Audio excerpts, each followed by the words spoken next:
Thierry Amiel en colère, M6 ne nous a absolument pas aidés après le concours. Dans une interview franche et émouvante avec le réalisateur Sam Zira, le chanteur Thierry Amiel, autrefois adoré du public après avoir brillé dans l'émission Nouvelle Star en 2003 à moins, s'est pour la première fois livré sur l'après-concours. Une période qu'il décrit comme amère et remplie de déception face au manque de soutien de la chaîne M6.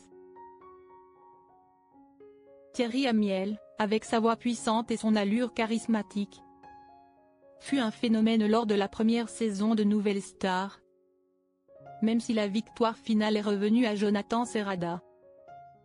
Cependant, cette gloire n'a pas duré aussi longtemps qu'on aurait pu le croire.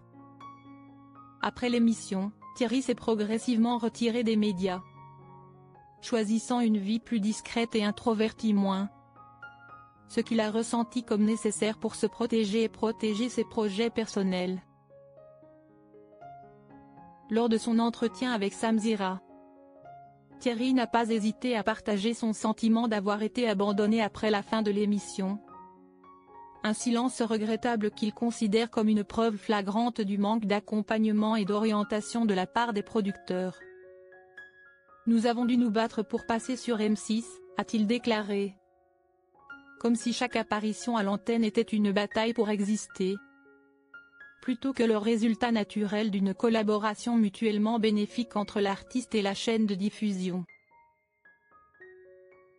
Thierry a exprimé ses regrets en comparant M6 à TF1, une autre chaîne de télévision qui, selon lui, a mis en place une approche plus structurée et à long terme. Il cite en exemple: TF1 sait comment maintenir la flamme pour les artistes sortis de The Voice en les invitant continuellement à d'autres émissions de télé-réalité, à endosser des rôles de juré, ou même à s'essayer au jeu d'acteur dans des séries télévisées. C'est ainsi qu'une chaîne de télévision puissante manifeste réellement sa confiance et son investissement dans les artistes, non seulement en les transformant en stars éphémères, mais aussi en les aidant à maintenir leur éclat de manière durable. Pour Thierry, Nouvelle Star fut un tremplin important qui l'a fait connaître du public. Mais malheureusement, après ce bond en avant, il n'a pas ressenti de filet de sécurité derrière lui. Pas d'équipe de soutien médiatique. Pas d'invitation à des collaborations, pas d'orientation à long terme. Il s'est senti comme en chute libre dans le monde du divertissement, où la concurrence est féroce et la réputation peut s'estomper très rapidement sans une stratégie de développement adéquate. Ce sentiment d'être laissé pour compte, selon Thierry, n'est pas seulement une affaire personnelle, mais une histoire courante pour de nombreux artistes issus de télé-crochet des personnes autrefois acclamées mais vite oubliées une fois les projecteurs éteints. Popstar, le tournant qui a failli ruiner sa carrière? Avant de participer à Nouvelle Star, Thierry Amiel avait tenté sa chance dans une autre émission de télévision. Popstar saison 2, celle qui a révélé le groupe Watford et la chanteuse Chimène Badi. Mais bien qu'ayant passé les auditions, il n'a pas été retenu. Ce que Thierry considère aujourd'hui comme une bénédiction. J'avais 19 ans, timide, introverti et je ne savais pas danser. Il cherchait des groupes masculins, féminins, je ne correspondais pas, a-t-il dit en soupirant de soulagement en se remémorant. Heureusement, ils ne m'ont pas gardé juste parce que je chantais bien. Sinon, je pense que cela aurait ruiné toute ma carrière. Avec une honnêteté rare, Thierry Amiel révèle la face sombre derrière la célébrité instantanée des émissions de télé-réalité. Bien qu'elles offrent des opportunités, elles peuvent aussi être un piège si le soutien à long terme et un lien solide entre l'artiste et les chaînes de télévision font défaut. Une leçon pour la génération future.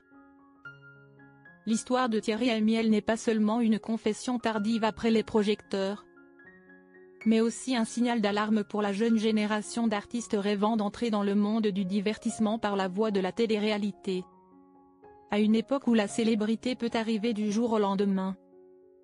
Thierry souligne que le véritable succès ne réside pas dans la victoire à un concours, mais dans la manière dont vous construisez votre carrière par la suite, de manière durable, avec assurance et une stratégie claire.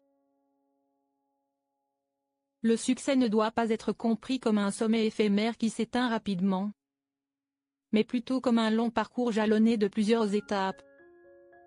De la reconnaissance du public à la confiance des partenaires professionnels, en passant par la capacité à définir son propre style et sa position dans l'industrie.